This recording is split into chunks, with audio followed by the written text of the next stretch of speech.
Oui, bonsoir à vous. Vous le voyez, je me trouve à Flushing Meadows pour l'US Open. C'est le rendez-vous incontournable de cette fin d'été. Et je vous propose cette semaine de découvrir ce tournoi du Grand Chelem à travers nos deux représentants de la principauté, Romain Arneaudo et Hugo Nice. Dernier Grand Chelem de la saison, l'édition 2025 de l'US Open de New York a offert, avant même les finales de ce week-end, un beau spectacle pour les fans venus en nombre cette année encore et proposé plusieurs nouveautés, dont un tournoi exceptionnel de double mixte réunissant les meilleurs mondiaux, un money prize record de 90 millions de dollars, soit une augmentation de 20% par rapport à l'édition précédente, mais aussi un tournoi rallongé d'une journée, comptant ainsi 15 jours de match. 128 joueurs en simple et 64 équipes en double sont réunies cette année à New York, et parmi les doubles, 2 représentants de la principauté. Hugo Nice est actuellement avec son coéquipier le français Édouard Roger Vasselin, 9e mondial. Il participe pour la 7e fois à ce Grand Chelem. Après Wimbledon, j'ai beaucoup enchaîné. On est parti très rapidement sur la grande et longue tournée américaine. Et on a commencé à Washington il y a déjà plus d'un mois, presque un mois et demi. Donc Washington, ensuite Toronto, Cincinnati.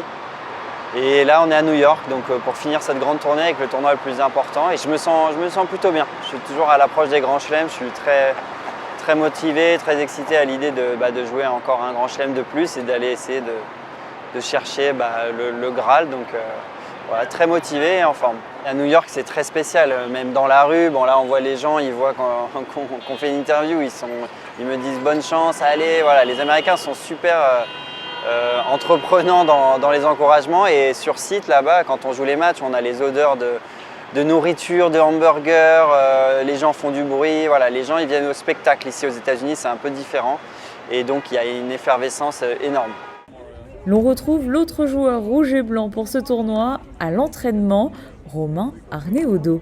Ouais, j'ai envie de jouer parce que c'est vrai que ça fait longtemps qu'on est arrivé. Là, le double, c'est la première fois qu'il commence le vendredi, donc c'est assez tard. Moi, je joue, donc aujourd'hui on est vendredi, je joue demain samedi, donc ça fait plus d'une semaine qu'on est arrivé à New York. Donc ça fait déjà long, donc voilà, j'ai envie que ça commence et je suis impatient. Ouais. C'est la première fois qu'on joue un grand chelem ensemble, on a juste joué la semaine dernière ensemble, donc lui il est un peu plus âgé, donc des objectifs c'est un peu dur à déterminer, c'est plus des objectifs de jeu à très court terme, voilà, de performance sur les choses qu'on sait faire. Après j'aime pas trop me mettre d'objectifs de résultats parce que ça veut rien dire en fonction du tableau, etc. Donc juste essayer de faire ce que j'ai envie de faire sur le jeu et après on va voir jusqu'où ça nous mène. Et l'aventure new-yorkaise s'arrêtera malheureusement dès le premier tour pour cette paire. Hugo Nice et son coéquipier, quant à eux, remportent leurs 2 premiers matchs. Ouais, c'était un match difficile contre les finalistes récents de Wimbledon, donc on savait que ça pouvait être un match compliqué.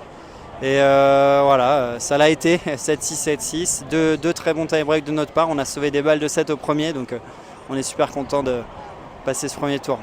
Mais les Britanniques qu'ils rencontrent en 3e tour ne les ménagent pas et après un match très serré, ils finiront eux aussi par s'incliner, bien plus tôt que l'objectif qu'ils s'étaient fixé. On part un peu plus tôt que ce qu'on aurait aimé, même beaucoup trop tôt. C'était un match difficile, on a perdu 6-4 au 3e set après 2h30 de jeu, voilà, contre une grosse équipe qui était finaliste à Roland-Garros, qui ont beaucoup d'expérience. Il y en a un des deux qui a déjà gagné 3 fois l'US Open. Maintenant voilà, on avait les armes pour les battre, ça s'est pas joué à grand chose, donc forcément très déçu, mais bon voilà, on retentera notre chance au prochain Grand Chelem. On fait quand même une belle saison en Grand Chelem, entre guillemets, parce qu'on fait quart, demi, quart et 8e. Maintenant voilà, au début de la saison, l'objectif c'était d'en gagner un. Donc objectif pas rempli.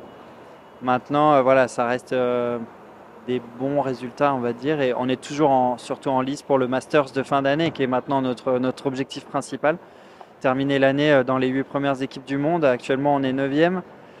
Voilà, il reste pas beaucoup de tournois.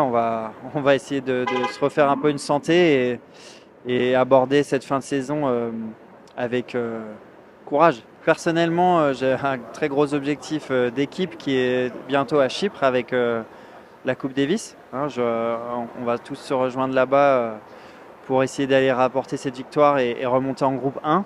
Donc ça, c'est le premier très gros objectif. Et ensuite, sur le plan plus individuel, en tout cas avec Edouard, ça sera à Tokyo, donc la tournée asiatique. On a un ATP 500 là-bas, plus le Masters 1000 de Shanghai. Et ensuite, il y a 3 derniers tournois en Europe qui terminent par le Masters 1000 à Paris. Vous l'aurez compris, le repos n'est pas pour tout de suite et l'on ne perd surtout pas de vue les objectifs pour Hugo et Romain.